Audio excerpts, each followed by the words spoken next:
Բարև ձեզ, Ամեն Պլյուսի եթերում հարցազրույցն է եւ այսօր մեր տաղավարում է ազգային ժողովրդավարական ԲՎՌ համահայկական կուսակցության խորհրդի անդամ Ժիրայր Սեֆիլյանը։ Բարև ձեզ, պարոն Սեֆիլյան, շնորհակալություն մեր տաղավար գալու համար։ Շնորհակալ եմ հրավերի համար։ Ձեզ մի փոքր դժվար է խորհրդի անդամ, այսպես ասած, շարքային անդամ կարելի է նաև ասել ներկայացնելը, որովհետև այս շարժման հետո նաև կուսակցության առաջին դեմքերից եք դուք, եթե ոչ հիմնական դեմքը, ու նաև դժվար է, որ չտեսնել ձեզ նախընտրական ցուցակում էլ դուք դարձաք Հայաստանի քաղաքացի, բայց ցուցակում չեք։ Ինչ որ սահմանափակումներ կան այդ առումով։ Ցուցակում չեմ, որովհետև շարունակում եմ մնալ երկքաղաքացի եւ Միջայլոց այս հիմար օրենքը, որը թույլ չի տալիս երկքաղաքացիներին ցուցակ ընդգրկվելու, մենք 18 թվականի մեր ընտրությունների նախընտրական ծրագրում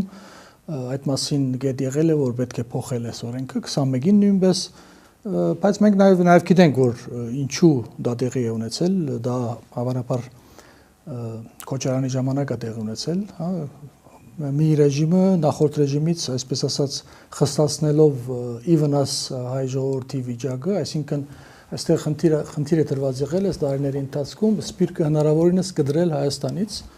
եւ այդ համատեքստում պիտի դիտարկել, որ այս 25-30 տարիների ընթացքում այսպիսի օրենքներ ծնվեցին։ Իմ մոտ նաեւ սկզբունքային է հարցը, որ երկքաղաքացիությունը հայ ժողովրդի համար հարստություն է եւ ոչ ոք պետք չէ հրաժարվի այլ քաղաքացի հանգամանքի, առավել եւս իմ դեպքում նաեւ գա այլ դրամապանություն, հա, մենք մեր բաբերը ոդափոբիկ հասել են, հա, մեզ հյուրընկալող արաբական երկրներ, մասնավորապես Լիբանան, եւ մենք այնտեղ մեծ հնարավորություններ ենք ունեցել այսօր հրաժարվել քո, հա, ծննդավայրից կամ այն պետության քաղաքացիությունից, որը միայն օգտակար է դարձել հայ ժողովրդին։ Ուզում եմ ասել նաև այսպիսի առանձնահատկություններ կային մոտ, եթե ոչ ես շուտվանից կարող էի հրաժարվել, բայց շատ շուտ չէի կարող հրաժարվել, որտեղ ես ընդամենը ուրեմն 19 թվին, հա, քաղաքացիություն Հայաստանի։ Այսինքն 18 թվի ընտրություններից հետո են ինձ տվել։ Ամեն դեպքում Նիկոլ Փաշինյանի 25 տարին քաղաքացիություն, իմ ընտանիքին քաղաքացիություն չեն տվել։ Նիկոլ Փաշինյանի իշխանության օրոք։ Այո, առաջին օրերին, որ ինքն է դակավին հավանաբար չէր իմանում ինչ պետք է անի, այդ ժամանակ ընդամենը հավանաբար միակ օգուտը։ Բայց ինչու դուք հանդիպում էիք, կարծեք թե ված չէիք սկզբում։ Կար, ամիսներ ա դվել։ Մեր հարաբերությունները ամիսներ ա դվել, առաջի ամիսները փոփոխությունից, այսինքն իշխանափոխությունից հետո, բայց հետո շատ կարճ ժամանակ հետո արդեն մենք լավ հարաբերություններ չենք ունեցել, իսկ պատերազմից հետո ընդհանրապես հարաբերություն չենք ունեցել, նրանք փորձել են հարաբերություններ հաստատել մեր հետ, մենք մերժել ենք, որովհետև մենք իրենց բաղվածքը պատերազմի ընթացքին եւ անշուշտ մինչեւ այսօր համարել ենք դավաճանական։ Բայց ինչու է, եթե ձեզ համար այդքան սկզբունքային է Հայաստանում քաղաքականությամբ զբաղվել, ազգային ժողովում խմբակցություն ունենալ, դուք ձգտում եք հավանաբար նաև իշխանության, եթե իշխանության դառնաք, միգուցե դուք կցանկանաք լինեք ղեկավարը եւ այլն,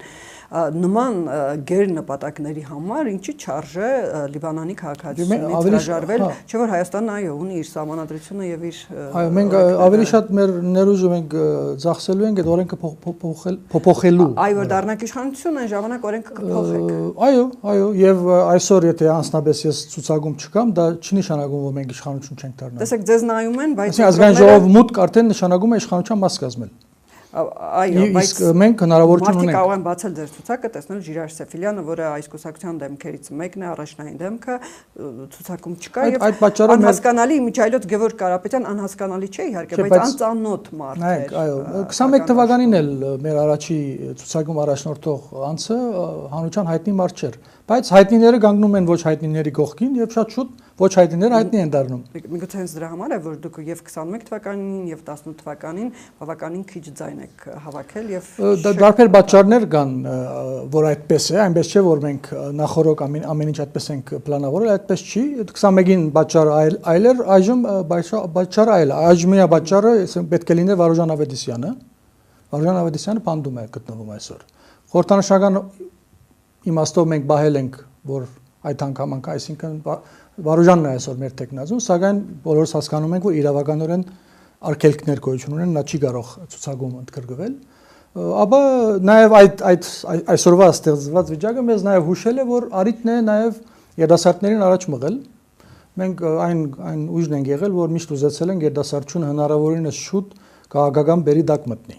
Ահա վասիկ այս առիթը մենք չենք ուզեցել փաստողնել եւ եթե նկատեք մեր առաջի տասնյակը բոլոր երիտասարդներ են։ Այո, Վարուժան Ավետիսյանը, տեսեք, առաջինը չի, որ խնդիր ունի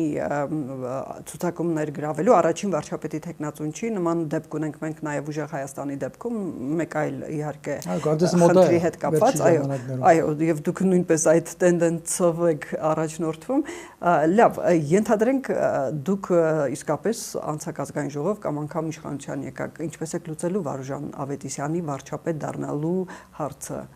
Մեր ժողովրդի օգնությամբ մենք պիտի անցնենք ազգային ժողով եւ այստեղ ես ասենք եթե ավելի այսպես ասած հաստատակամ եմ խոսում կամ բնդում եմ որ մենք անցնելու ենք ազգային ժողով գլխավոր պատճառը ես կարող եմ բերել հետեւյալը սա միջայլոց ես ծեր հարցը չեմ մոռանում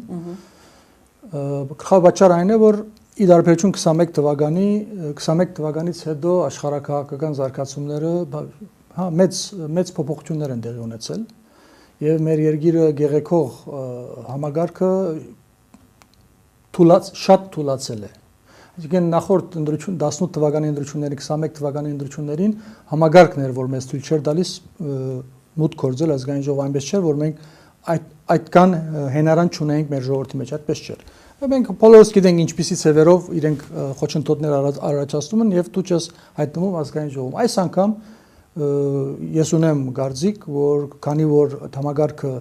խորը ճգնաժամի մեջ է, շատ թույլ վիճակում է, հավանականությունը շատ մեծ է, որ այս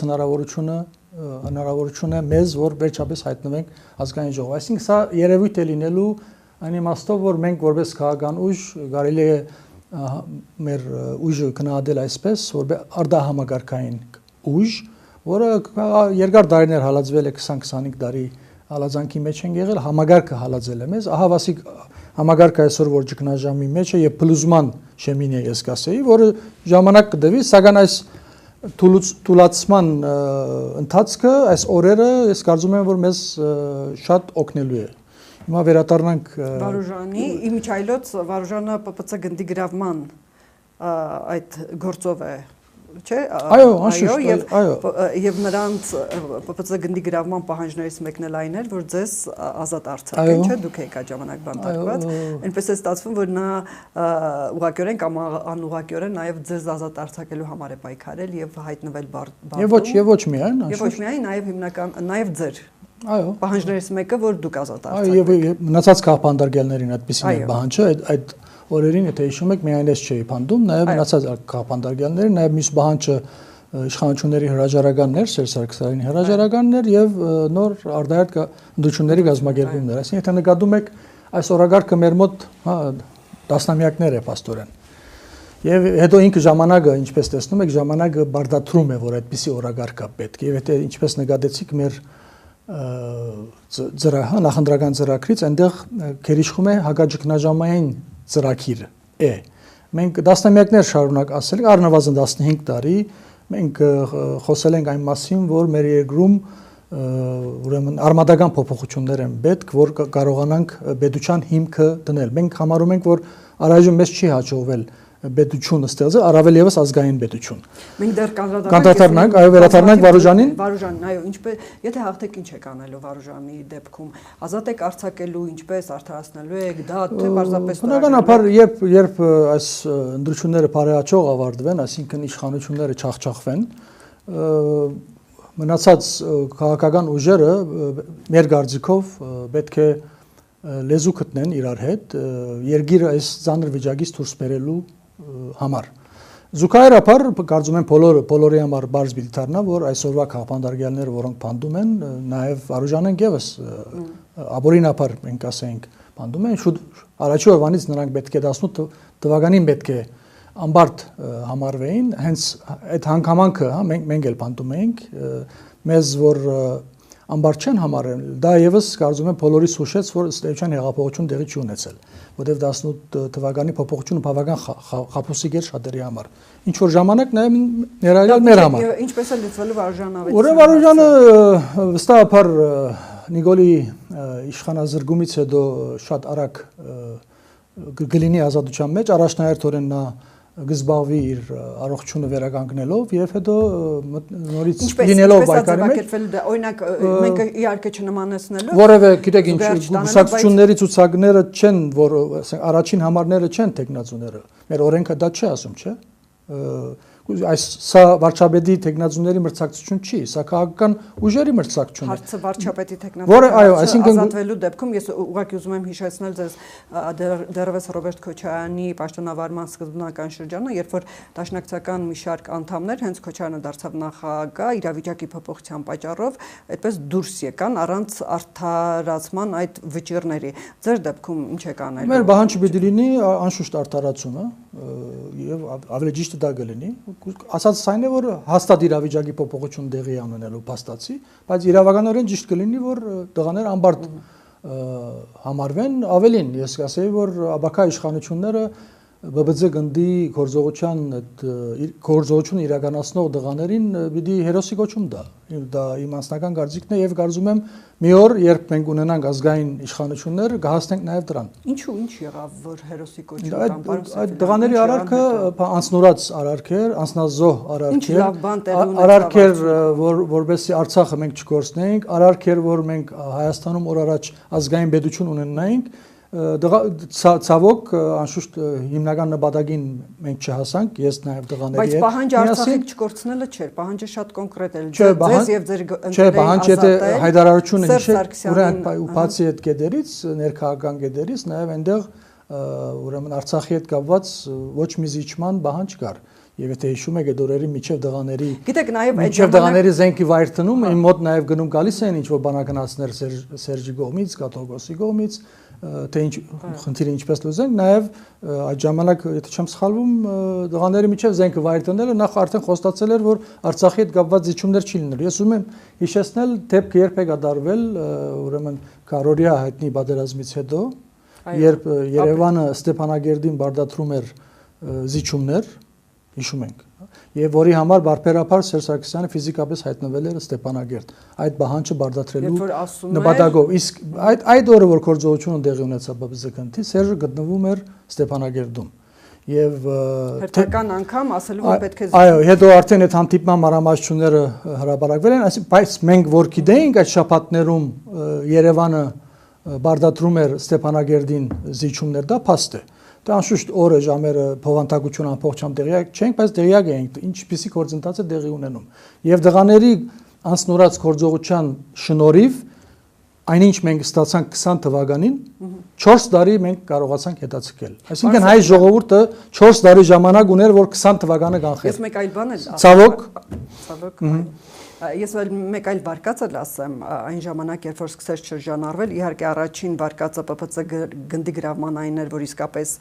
փորձում է կանխել Արցախում որոշակի զիջումների գնալ Արցախի հարցում բայց զուգահեռաբար եւ շատ դանդաղորեն եւ տիրապետող էլ դարձավ կասկածներից մեկը որ հակառակը Սերժ Սարգսյանը փորձում էր լուծման գնալ իհարկե զիջումների որոշակի գնով բայց Դուք իհարկե կհերկեք, բայց այո, դուք ենթադրում եք, այո, այդ մեղադրանքը ձեր նկատմամբ բազմիցս է ոչ, հա մոտավորապես ոչ Սերժ Սարգսյանը, հակառակը դրսից պարտադրանք եղավ այդպիսով, որ Սերժ Սարգսյանը չկարողանա լուծել այդ հարցը, Արցախի հարցը եւ իսկապես չկարողացավ։ Ուրեմն գիտեք ինչ, արարքը կատարվելուց հետո դարբեր աշխարհակահական կենտրոններ այդ կատարվածը կօգտագործեն իշահ իրենց հատկապես որ անմիջապես ՊՊՑ գնդի հարցի այդ լուծումից հետո Կարեն Կարապետյանը նշանակվեց սեպտեմբերին անմիջապես ես լինելով այդ ամեն ինչի մեջ ես վկայություն եմ տալիս ցեզ որ 1920 թվականի փետրվար 1921 թվականի փետրվար 18-ի ապստամբությունից հետո Հայաստանում երկրորդ ապստամբության փորձն էր Սա այսինքն հայկական կողմի նախաձեռնություն էր սա եւ կարծում եմ որ այս մեր ինքնուրույնությունը բավական մեծ հարկանքի արժանացավ աշխարհակահական դարբեր կողմի նույնիսկ ճշտամական կենտրոնների կողմից որտեղ նրանք հանգարց զարմացան ասեցին հայ ժողովուրդը կարծես թե բան կենթանության նշույլներ է ցույց տալիս որտեղ իրենց հաշվով հայ ժողովրդի մեջ ինքնիշխանություն արդեն բացակայում է ԲԲԶ գնդի ազատագրման փորձի ապստամբության փորձի արարքով ես կարծում եմ, որ մենք աշխարհին հիշեցուցինք, որ մենք ինքնիշխանության բաղադրիչ ունենք եւ այսօր էլ ունենք եւ այսօր էլ առաջիկա փոփոխությունների կարևորագույն հանգամանքներից մեկը, որ մեր ուժը պետք է հայտնվի ազգային ժողով, հենց այդ ինքնիշխանության բաղադրիչին դեր կանգնելն է, որովհետեւ առանց ինքնիշխանության բաղադրիչի պետության հիմք դնել հնարավոր չէ։ Ես չէի իհարկե ուզում այդքան շատ ծավալվել ՊՊՑ գնդին, բայց ամեն դեպքում լավ եղավ որ անդրադարձանք, բայց եկանք ձեր ծրագրային դրույթներին։ Տեսեք, դուք անմիջապես այն բավականին թեթև ծրագիր է, շատ լավ ընկալելի, բայց նաև պետք է որ որոշ դրույթներ դուք ավելի մանրամասնել, որպեսզի մենք հասկանանք։ Հենց նախաբանում դուք գրում եք, օրինակ, Հայաստանի Հանրապետությունը 1918-2021 թվականի, այսինքն առաջին հանրապետության իրավահաջորդն է եւ ոչ թե 1991 թվականին ձևավորված հետխորհրդային նորաստեղծ պետություն։ Հայտնի է, որ առաջին հանրապետությունը շատ կարճ է գոյատևել եւ բավական մեծ տարածք է ավելի ունեցել, քան ներկա մեր քարտեզն է։ Ինչ է սա ենթադրում, պարոն Սեֆելյան, եւ ինչին եք դուք ձգտում։ Ուրեմն սխալը սկսվել է Ասում եք Արցախը նաեւ ներառյալ Սխալը սկսել է 91 թվականից եւ 91 թվականին ովքեր եղել են այս սերունդից ես մոդիկից չեմ հետևել, որովհետեւ ավելի շատ զբաղված եմ եղել պաշտպանական գործերով, ասենք քաղաքական գործընթացներին այդքան մոդիկից չեմ հետևել, բայց հիշում եմ 90-91 թվական ինչպիսի քննարկումներ էր տեղի ունենում ազգային խորհրդում, հա, այդ ժամանակ այդպես էր գոչում, չէ՞։ Ազգային ժողով։ Գերագույն խորհուրդ։ Գերագույն խորհուրդ, առաջինը Գերագույն խորհրդում, որը կարելի ասել ամենահաջող գազն էր ազգային ժողովների։ Քննարկումներ էին գնում նաև այս համատեքստով, ցավոք շատ քչերն էին այդ ժամանակ փորձում այս միտքը առաջ տանել, այսինքն որ Հայաստանը հռչակվի իրավահաջորդը առաջին հանրապետության։ Մասամբ հռչակագիրը որ գծել ենք, ընդունված հռչակագիրը որ գծվել է մեր սահմանադրությանը, դրա մեջ շատ փոքրիկ բաղադրիչ կա, որ այսինքն ճանապարհ թողել ենք, չենք հրաժարվել, այդ է պատճառը, որ Ալիևները այսօր Փաշինյաններին բարդացնում են հռչակագրից վերացնի ներողություն, սահմանադրությունից վերացնի հռչակագիրը, որ գծված է։ Վերադառնանք գլխավոր խնդրին, որի պատճառով մենք, այսինքն, եթե 91 թվականից Հայաստանի Հանրապետությունը իրավահաջորդը հռչակվեր առաջի հանրապետության Արցախը ներառյալ, 91 թվականից սկսյալ մինչ այսօր Ադրբեջանը պիտի համարվեր աշխարհի առաջ, միջազգային հարթակներում պիտի համարվեր օկուպանտ։ Եվ մենք պիտի դառնանք ազատագրող։ Իսկ մեր Երևանի 91 թվականի խորհրդային տարիներից փոխված սահմանները։ Ոչ, 91 թվականից սկսյալ բոլոր իշխանությունները այդ սխալ քաղաքականությունը վարելու պատճառով Ալիևները 20 թվականին հաջողեցան հարձակվել, զավթել մեր սեփականությունը եւ աշխարհը լուր մնաց, որովհետեւ Երևանը ինքը 91 թվականից հայտարարել է, որ այդ ամենը մերը չէ։ Իսկ այն դեպքում որ մերն է, առավել եւս որ մենք նաեւ իրավական բան այսպես միջազգային իրավական կատաստրից թղթեր ունենք, որ այդ ամենը մերն է։ Այս է ցավալին, որ ոչ մի իշխանություն չփորձեց ուղղել այդ սխալը եւ մենք վերջապես Ադրբեջանը արիթը բաց չթողելով 20 թվականին նրանք օգտագործելով աշխարհակաղական զարգացումները հասան իրենց նպատակին։ Ոստի առաջի փոփոխություններից մեկը այժմ մենք որ կարևորում ենք այդ հանգամանքը, այսինքն աբակա իշխանությունները պետք է սխալը ուղղեն եւ հենց այդ սխալը ուղղվի այսօրվա Բաքուն, որը աշխարհի համար Արցախ իրենց ասելով Ղարաբաղ ազատագրող է, ազատագրողից կվերածվի օկուպանտի։ Եվ այդտեղ արդեն հայկական դիվանագիտության կորպուսի գործունեություն շատ կհեշտանա այդ մեր սեփականությունը նորից մեզ վերադարձնելու։ Այդտեղ մենակ Արցախի վերաբերյալ չի ու Ադրբեջանի, այնտեղ նաև Թուրքիայի վերաբերյալ դուք կարծեք պահանջատիրություն եք ներկայացնում, գնահատական տալ, տարածքները նաև հարցը։ Մենք փոքր Հայաստանը Թուրքիայի 90 միլիոնանոց հզոր տնտեսություն ունենալ ավելի ուժեղ, մենք ինչպես կարող ենք։ Իհարկե դա շատ լավ երազանք է։ Նախ մի անգամից մենք ամեն ինչ չենք կարող, ինչ երազ որ ունենք, մի անգամից այդ երազը չենք կարող իրականացնել։ Բայց այդ երազը հանգրվաններով կարելի է, հա, երազը վերածելով նպատակի եւ այդ նպատակին հանգրվաններով կարելի է հասնել։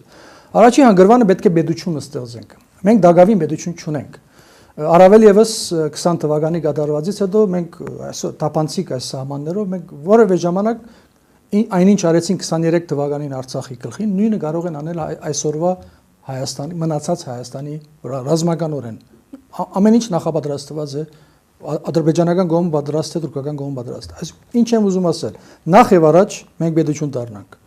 Պետություն դառնալու կարևոր հանգամանքներից մեկը նաև Արցախը ներառյալ այսօրվա սահմանները ներս պիտի լինի Հայաստանի Հանրապետության։ Դա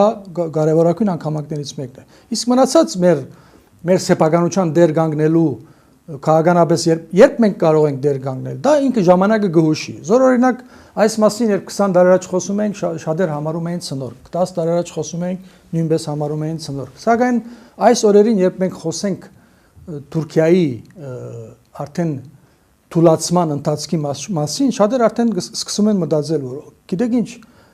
Իրանի այնինչ այսօր Իրանում կատարվում է, հա ոչ ոք չէր կարող կանխատեսել այնինչ որ այսօր կատարվում է։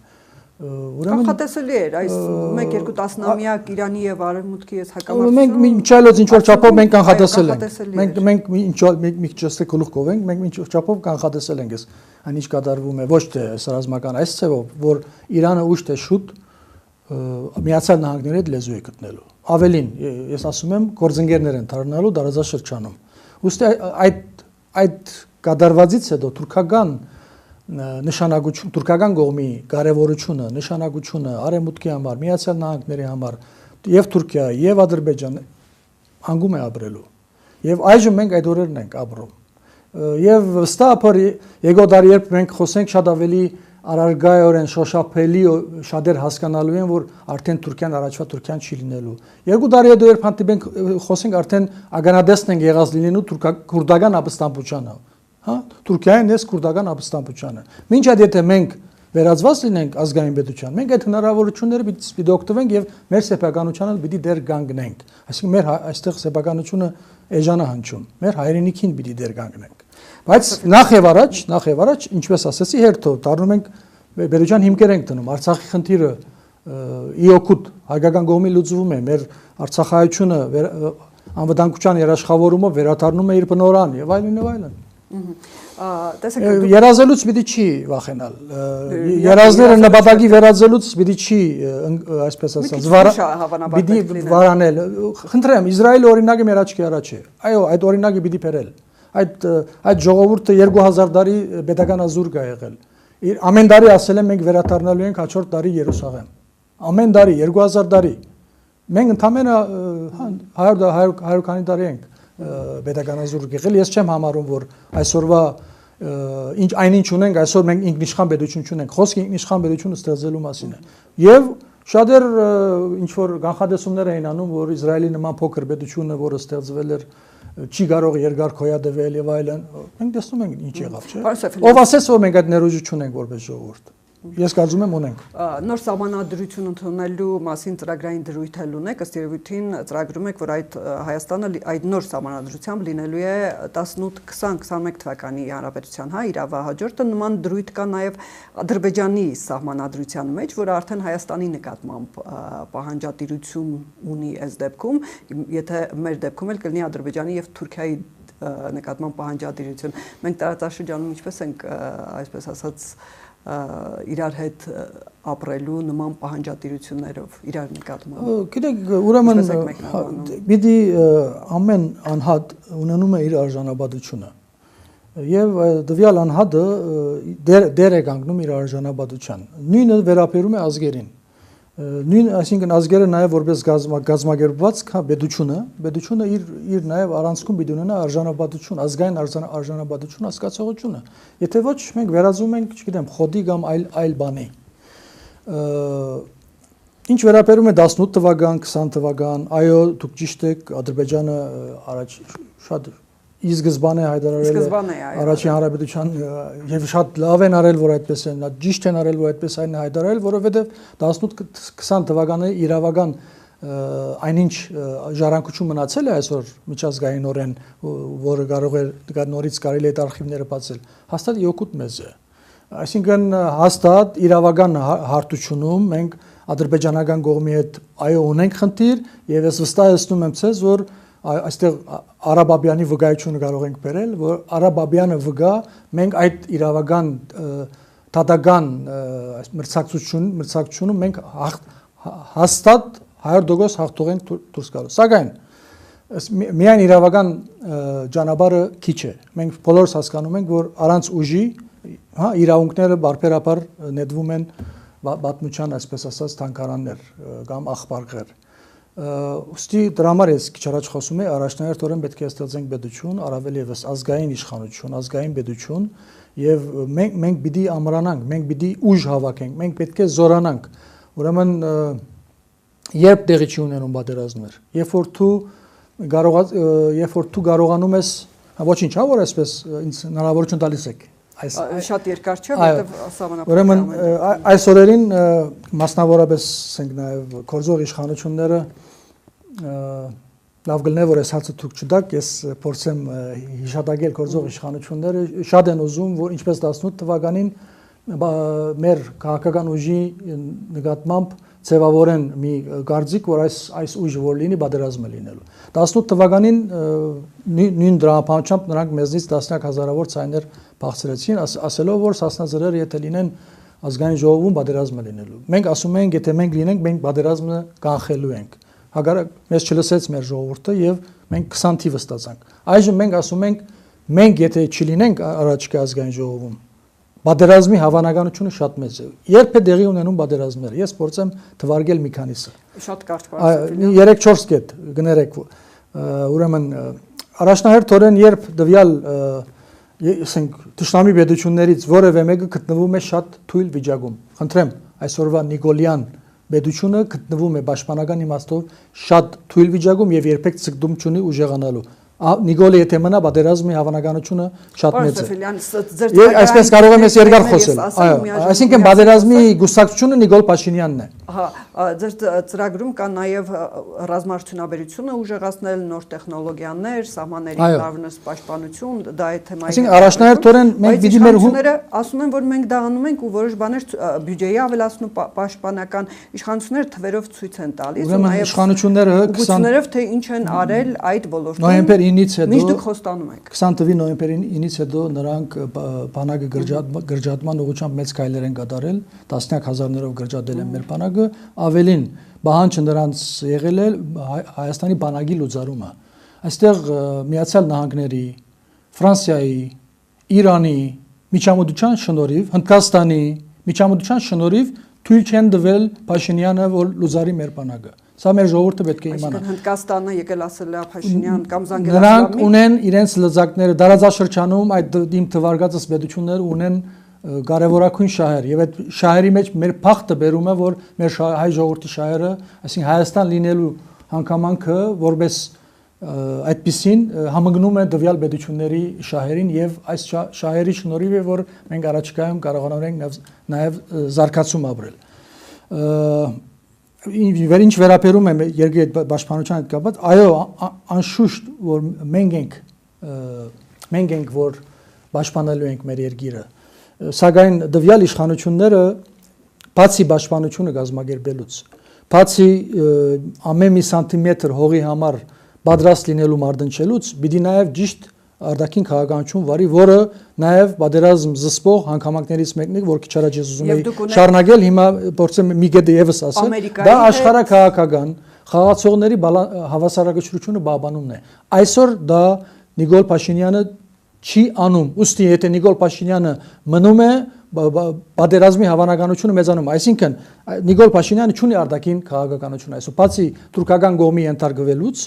բացի ինչպես ասում են ֆլուգեր լինելուց, կամին որտեղից փչում է, ինքը գդարում է այդ կամու հրահանգը, որը մեզ դանելու է պատերազմին։ Հավասիկ մի փաստ եւս որ գործող իշխանությունը եթե մնան, պատերազմի հավանականությունը շատ մեծ է։ Եթե փորձում է Թուրքիայի հետ հարաբերությունները կարգավորել, դա նշանակում է, որ կատարում է Թուրքիայի կամքը։ Այդ դեպքում Թուրքիան ինչի ավելի շուտ սահմանները չի բացում, ավելի շուտ դեսպանություններ, ավելի շուտ հարաբերություններ, եթե նա շատ հետաքրքիր է, ինչու որովհետեւ թուրքական կողմի նպատակը Հայաստանը գուլ տալն է։ Այդտեղ բացի շուտ, ավելի շուտ գուլ տա։ Այստեղ արկելոներ կան, ամեն ինչ ես ինչպես որ քիչ առաջ ասեցի, որ Փաշինյանին չի հաջողվեց Հնդկաստանը, Չինաստանը չի հաջողվեց լուզարել բանակը աշխարհական միջամտություն կա այսօր նաև այդ հարցի ուղղությամբ եւս միջամտություն կա վերադառնալով Փաշինյանի այսպես ասած գաբիգությունները որ փորձում է վերջերս անել ես մասնավորապես նկատի ունեմ այս 28-ի զորահանտես են փորձում հա պացիֆիստները համիջայլոց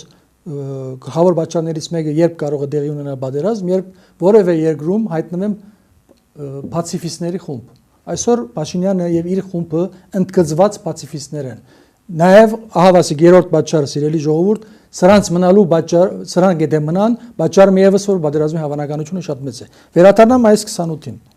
այս մարդիկ հա մենք հասկանում ենք որ շոու են ուզում անեն հերթական անգամ իրենց խելքով մեր ժողովրդին իրենք պիտի մոլորեսնեն խապեն հա մի քանի ինչ որ զենքեր են ցույց տալու գիսաարթիական ավելին ասեմ Չէ ձեր նույն ասած Հնդկաստանի Ֆրանսիայի զենքերն են նաև մեր ավելին ասեմ աշխարհի ամենաարթիական զենքերն էլ այսօրվա իշխանություններին եթե տանք դա դրանում ոչ մի օգուտ Պաշտպանության առաջնահերթությունը արտիական զենքերի մեջ չի։ Ամենակարևոր խնդիրը սա է մեր ժողովուրդ։ Պատկերացրեք 20 թվականին, եթե մենք ունենայինք ազգային իշխանություն, մեր ունեցած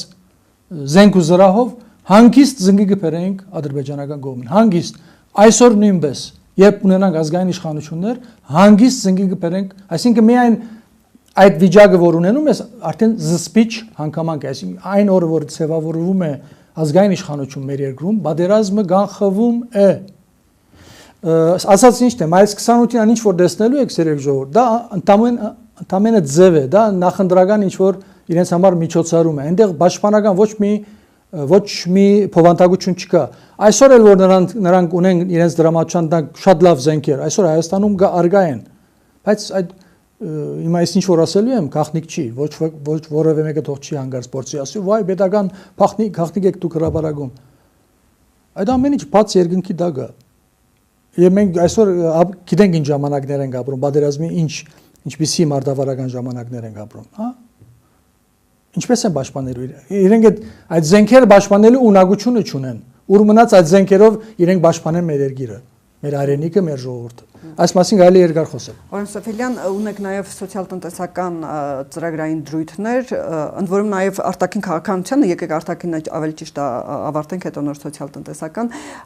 ռազմավարական գործընկերություն Ամերիկայի Միացյալ Նահանգների հետ ունեք, Եվրոպայի հետ հարաբերությունների սերտացում, Ռուսաստանի հետ վերակառուցում, հա, մոտավորապես նման միտք եւ այլն։ Այդ նույն ես չասեմ իշխանությունները նույնպես դրել են այդ նույն խնդիրները կամ անում են, բայց ամեն դեպքում ինչպես եք պատկերացնում, Ամերիկայի հետ ամեն դեպքում ունենք արդեն ռազմավարական գործընկերության վերաբերյալ փաստաթուղթ անցած տարի է ստորագրվել։ Ռուսաստանի հետ ասում են մենք վերակազմավորում ենք, վերակառուցում ենք մեր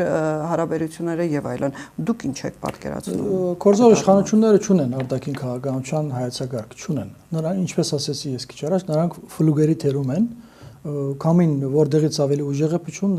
նրանք ենթարկվում են այդ կամուն։ Նրանց հետաքրում է իրենց աթոռները, իրենց միլիոնները, իրենց ամենօրյա ուտելիքը։ Նյութականը իրենց դա է դա։ Ռուսաստանի հետ վերակառուցելու դեպքում մեր հարաբերությունները ինչպես եք պատկերացնում ՀԱՊԿ-ում, ԱՊՀ-ում, որտեղ Ռուսաստանն է դոմինանտ, ԵԱՏՄ-ում անդամակցությունը շարունակվելու է, այլ պայմաններով ինչպես եք պատկերացնում։ Մենք այդ մասին նոր չէ, 10 տարի առաջ ենք խոսել, 5 տարի առաջ ենք խոսել, այժմ եւս նույնն է մեր կարծիքը, օր առաջ պետք է եւ ՀԱՊԿ-ից, եւ ԵԱՏՄ-ից Հայաստանը մեջ պետք է դուրս գա։ Սակայն այդ գործողությունները դուրս գալու պիտի լինի դրամապանության սահմաններում այլընտրանքները ստեղծելու զուգահեռ պիտի դեղի ունենա այլընտրանքները Եվրամիության անդամակցում ոչ բադատիր չէ միանգամից անդամակցում այստեղ տնտեսական վնասներ հնարավորինս քիչ գրելու նպատակով այլընտրանքային ծրագրերի դա նկատի ունեի այլընտրանքը հա եթե խոսում ենք այստեղ շուկաների մասին եւ Եվրոպայի շուկան եւ Իրանի շուկան եւ արաբական աշխարհի շուկան քրդական հա արդեն Քրդիստանի կարող ենք ասել 4 Քրդիստանների շուկան կարելի է լուրջ պետություն, երբ որ վերածվենք լուրջ պետության, այդ խնդիրը կարելի է լուծել, այսինքն բոլորս հասկանում ենք, որ այդ փոփոխությունը ինքը ցավացնող է, եւ միաժամանակ բոլորս պետք է հասկանանք, որ առանց ցավակի, այսպես ասած, առանց դժվար ճանապարհի ազգային պետություն չի ծնվում։ Մենք այսօր պիտի չարչարվենք, որովհետեւ մեր երեխաները եւ մեր թորները իրենք շատ ավելի լավ վիճակում լինեն։ Ամեն սերունդի բարտականություն կարծում եմ դա է եւ պիտի չի խուսափել եկեք հանգարց նոր խնդիրներ չստեղծենք ոչ ինչքան շատ այսօր մեր սերունդը լուծի խնդիրներ եւ քիչ խնդիրներ թողնի հաջորդ սերունդին, այնքան ճիշտ կլինի նաեւ ռազմավարական իմաստով։ Թրիփի մասին ինչպես եք պատկերացնում, երբ որ բավականին շատ կարևորեցիք Իրանի գործոնը։ Թրիփի հետ կապված մեր քաղաքական տեսակետը այստեղ հստակ է, ես նաեւ կավելացնեմ իմ անձնական տեսակետը։ Քաղաքական տեսակետը մեր այն է, որ Հայաստանը որևէ տարածք միջանցք հասկացողություն մեր տարածքով դա մեր համար ընդունելի չի։ Սա միջանցք է, թրիփը միջանցք է։ Երևի այնինչ ներկայացնում են շատ ավելի նման է միջանցքի, քան միջանցքն է։ Այժմ Միացյալ Նահանգները ասում է ես ուզում կդրամատրեմ այդ միջանցքը, հավանաբար այս առայժմ հստակ չի։ Նման հայտարարություն չի։ Չէ, ես գնահատական եմ տալիս Միացյալ Նահանգների գործունեությանը, գնահատական եմ տալիս։ Ուրեմն այնինչ իրենք հայտարարել են, ինչ փաստաթուղթ որ հայտարարեցին կոնկրետ մեղրի հետ կապված, դա մեր համար ընդունելի չի, ասեցի նաև ինչ պատճառով։ Սակայն իմ կարծիքը անձնապես հետևյալն է. այնինչ կատարվեց օգոստոս 8-ին, դա նախորդող ամիսների թուրքական կողմի ռազմական էքսպանսիայի մտադրությունը որ գար, որը կանխվեց Միացյալ Նահանգների կողմից, դրա հետևանքն է։ Իսկ Միացյալ Նահանգները զսպելով թուրքական կողմին, նաև խորհրդանշականորեն մեղրիում հայտնվելով, առայժմ փաստաթղթերով, նրանք ասեցին ոչ ոքի էր սա, այս ոչ ոքի թույլ չեմ տալու Սյունիքի դրոհումը, թույլ չեմ տալու, որովհետև մենք եթե հիշենք անցյալ տարվա հունվար, փետրվար, մարտ ամիսներին եւ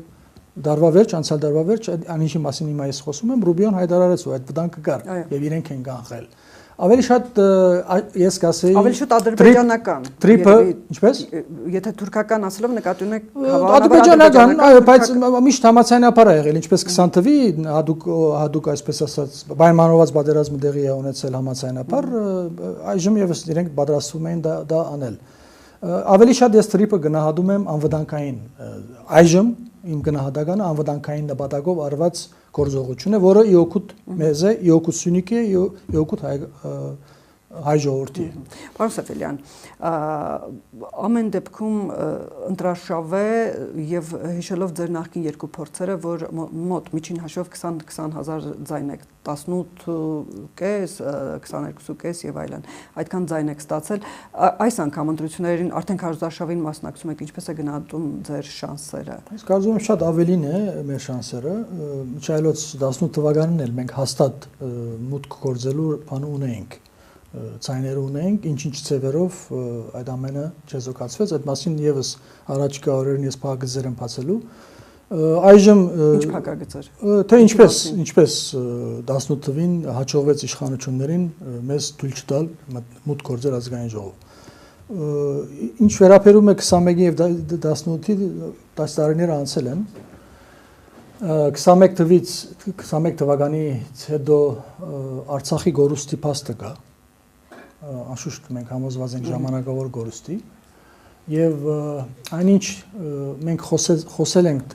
դարիներ շարունակ թե ինչեր կարող է լինել եւ այդ ամեն երբ կդարվեց Արցախի գորուստի մասին մենք խոսում ենք 10 տարի առաջ խոսում ենք 8 տարի առաջ խոսում ենք եւ այդ ամեն ինչը կդարվեց հիշում եք Պերսորյան հայտնի դեպքերը մենք գնում ենք Արցախի մեր հայրենակիցներին զգուշացնելու ինչեր է սպասում Արցախին Բայց այն ժամանակ Հայաստանում այլ իշխանություն է։ Կապ չունի, հա, մեկը մյուսին փոխանցելով ասել ենք այսօրը։ Այդ վտանգը մենք կանխատեսել ենք։ Կուզեմ ասել հետևյալը, որ 23 թվականից հետո մեր ժողովրդի քաղաքանաբես գիտագից շերտի մոտ զգալի գիտագից շերտը մենք գնահատում ենք մոտ 17-ից 20%։ Այդ 20%-ի այդ շերտի զգալի մասը ես կարծում եմ որ մեզ հասկացել է մեզ մնում է Երևալ նայեցեք շատ բարձ բան եմ ասում մեզ մնում է այնքան լավ կորձել այս մի քանի շաբաթը որ այդ մարդիկ իմանան որ բևերը մասնակցում է այս մարդիկ մասնակցում են Վարուժան Ավետիսյանը փանդում է ազատության մեջ չի այսօր ժողովրդի բացարձակ մեզ համաչուն դակավին դեղյակ չի որ դղաները փանդում են պատկերացնում եք Սասնաձրերը բանդում են, ժողովրդի մեծ մասը դեղյակ չի։ Այս փաստը միայն իմանան։ Միայն այն իմանա, որ մենք ուզում ենք մենք այսպես ասած մասնագետների մեջ ենք, ես վստահ եմ, վստահ եմ, որ բավական լուրջ տոկոս ենք հավաքելու։ Տեսեք, ասում եք 15-ից 20% գիտակից մասը եւ ձեզ 17-ից 20% կարևոր է որ նրանք գիտակցեն այդ ամենը եւ ձեզ ընտրեն, բայց այդ 17-ից 20% 17-ից գեսն էլ որ ընտրի, մենք արդեն բավական ազգային ժողով եք անցնելու, բայց իշխանություն չեք լինելու։ Ազգային ժողով լինել նշանակում է իշխանության մաս կազմել։ Հա, փոքր խմբակցություն ունենալ։ Իշխանության մաս կազմել։ Երբ որ մեր ցերկը անցնում է իշխանության լծակ, դեկուր փոքր, բայց իշխանության լծակ, իշխանություն ազգային ժողովի իշխանություն է։ Այդ լծակով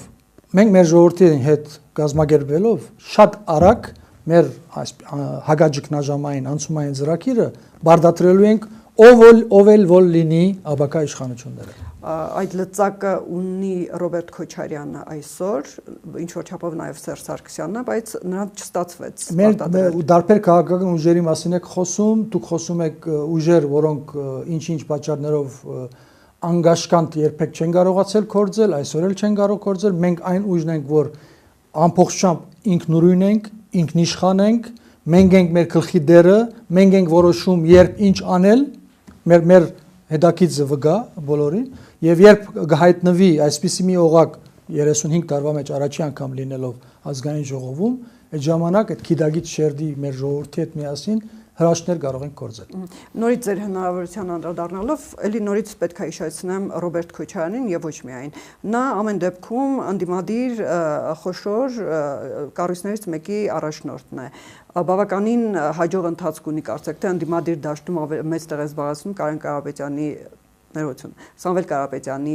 առաջնորդած ուժեղ Հայաստան կուսակցությունը կան նաև Գագիկ Ծառուկյանի Բարգավաճ Հայաստան կուսակցությունը, ահա ընտրողները նրանց ավելի շատ են, իհարկե ձեզ էլ են ճանաչում Սասնա Ծռերին, հիմա անունը փոխված է, բայց ամեն դեպքում նրանց հնարավորությունները չէ կարծում, որ մի փոքր ավելին են, քան ձերը։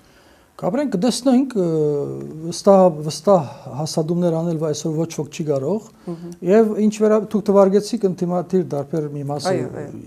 ցեվական ինտիմատիր մի մասը։ Ոչ օրինակ ցեվական։ Ավելի ուշ կասեմ, այսօր չեմ ասի։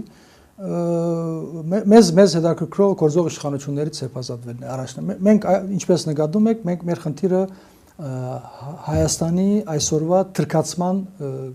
գասեցումն է։ Երբ քիչ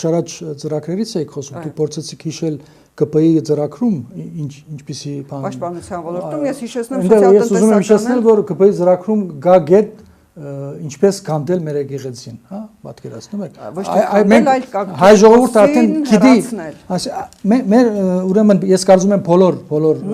բոլոր այն ինտիմատիր ուժերը, որոնք իրոք, ես շեշտում եմ, իրոք խնդիր են դրել այս թրքացումը կանգնեցնելու, բոլորն էլ այս օրերին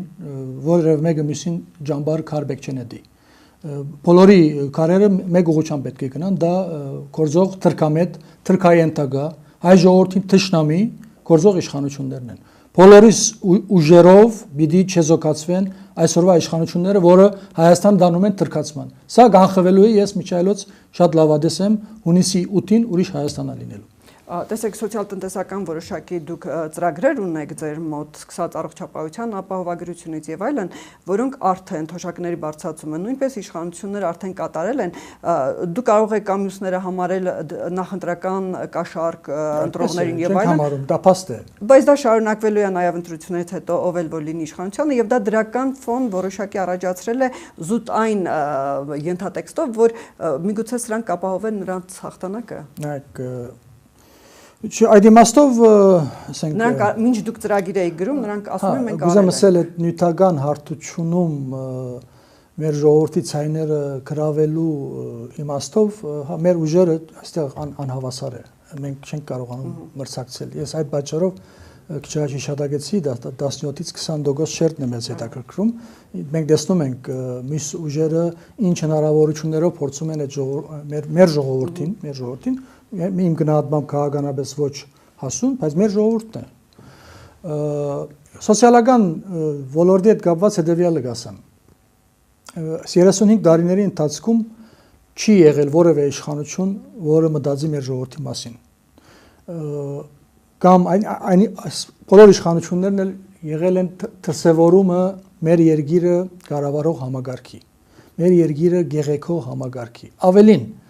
նույն հարգային քաղաքականությունը այնպիսին է եղել, որ մեր երկրում տնտեսությունը չզարգանա։ Նույն էներգիայի, էլեկտրականության, էներգիայի հետ կապված արտադրության քաղաքականությունը այնպես է եղել, այսինքն գին այնքան արհեստականորեն բարձր է եղել, որ մեր երկրում արդյունաբերություն չզարգանա։ Սա ծրագիր է եղել, որոնք նախորդ 4 իշխանություններն էլ ենթարկվել են։ Ինչ եմ ուզում ասել, այսպես կարելի երկար խոսել։ Ասած այն է, որ երբ ունենանք իշխանություն, ազգային իշխանություն, բնականաբար ուրեմն սրծավ հայ ժողովրդի նկատմամբ, շատ շուտ, շատ կարճ ժամանակում սոցիալական բազմաթիվ խնդիրներ շատ արագ կարելի է լուծել։ Առայժմ այսքան մենք կարող ենք խոստանալ, ավելորդ խոստումներ, օրինակի համար մենք 18 թվականին բարձրացնել ենք 21 թվականին նույնպես հիշատակել ենք մանր բիզնեսի հարգերից ազատման։ Այո, ունեք մենք խոսել ենք, բայց մեր ձայնը սոցիալական հարթությունում լսելի չի, բայց այսօր կան ուժեր, որոնց իրենց ցայնը լսելի է եւ ինչ որ չափով վատ չի, կարևորը այդ ուժերը չթողեն գործող իշխանություններին ամբողջությամբ մոլորեցնեն մեր ժողովրդին, որովհետեւ գործող իշխանությունները հույսը որ իրենք պիտի մեծամասնություն հավաքեն։ Տեսեք, ատոմակայանն եք ուզում կառուցել, դուք որ երկրի այսօր քննարկվում է, չէ՞, Ամերիկայից, Ռուսաստանից, Ֆրանսիայից, Կորեայից, դուք որ երկրից այստեղ կարևորը որ մենք միջուկային դերություն ենք։ Պատկերացնում եք Հայաստանը իրենց փոքրիկ բուջուր վիճակով միջուկային պետություն է։ Սա պիտի ուրեմն պիտի նախ եւ առաջ քաղաքականությունը պիտի լինի քուրքուրալ, փայփայել այս հանգամանքը։ Իսկ թե որ պետության հետ կգործակցենք, դա ես կարծում եմ որ բազմագոմանի պիտի լինի։ Նաեւ տեխնոլոգիական, նաեւ առաջնահերթություններից ելնելով։ Մի ատոմակայանը միասին Ռուսաստան, Ամերիկա, Ֆրանսիա ոնց է պատկերացնում։ Չէ, այստեղ ուրեմն այստեղ նոր տեխնոլոգիաներ գոյություն ունեն, մոդուլային ատոմակայանների գոյության մասին։ Մեկը մի փոքր Ռուսաստանը։ Կարելի է մի քանի մոդուլային։ Ամեն մի երկիր մեկը։ Չէ, ինչի մասին է խոսքը։ Եկող ժամանակներում Միչայելոց այս իմաստով եւս Միացյալ Նահանգների լավ արարքներից մեկը նաեւ այն է, որ արհեստական բանականության հետ կապված Հայաստանում գործարան են կառուցում, ոչ թե ուզում են կառուցել, արդեն որը մի ատոմակայանի էներգիա պետք է։ Ով կառուցի ատոմակայան Հայաստանում։ Ես կարծում եմ մեր գործընկերները պիտի լինեն եւ Միացյալ Նահանգները, եւ Ֆրանսիան, եւ Ճապոնիան, այստեղ նաեւ մասնակիցները իրենց կարծիքը պիտի տան, բայց այստեղ ամենակարևորը քաղաքական որոշումն է, որ մենք շարունակելու ենք մնալ միջուկային դերություն։ Վերջին հարցը, պարոն Սեֆելյան, եթե անցնեք ազգային ժողով կամ եթե չանցնեք, ամեն դեպքում դուք կարծեք թե շատ ուժերի հետ ցանկություն չունեք համագործակցելու կամ ձեր հետ չեն համագործակցում, ես չեմ կարող ասել, ամեն դեպքում դուք որ ուժերի հետ կնախընտրեք համագործակցել իշխանությունների դեմ պայքարելու համար։ Ուրեմն ազգային ժողովում պետք է հայտնվենք, մեր ժողովուրդը պիտի օգնի մեզ, որ մենք հայտնվենք, եւ մենք այնտեղ ամեն ինչ պիտի անենք, որ այն ուժերը, որոնք հայտնվել են ազգային ժողովում եւ իրոք թեմ են գործող իշխանությունները, պիտի համագործակցեն չախչախելու գործող իշխանություններին։ Այս օրակարգի շուրջ պիտի համագործակցել իրոք, նորից եմ ասում, այն ուժերը, որոնք իրոք ուզում են, որ գասեցնեն թրքացման ընթացքը մեր երկրի։ Իսկ թե ինչպես զարգացնել մեր աբակա պատկերացումները, մեր այս հակաճգնաժամային ծրագրով մենք այսօրվանից այդ մասին բարձրացնում։ Այսինքն առաջնահերթորեն գործող թուրքայենթակա իշխանությունների հերացում եւ պատասխանատվության ենթարկում, երկրորդ գարաժամկետ հակաճգնաժամային ծրագրի շուրջ համագործակցելով մեր երկիրը այս ծանր վիճակից դուրս բերել։ Շնորհակալություն, պարոն Սեֆելյան։ Ես էլ եմ շնորհակալ։ Հիշեցնեմ, որ Ամեկ Պլյուսի տաղավարում էր ազգային ժողովրդավարական ԲՎՌ համահայկական կուսակցության խորհրդի անդամ Ժիրայր Սեֆելյանը։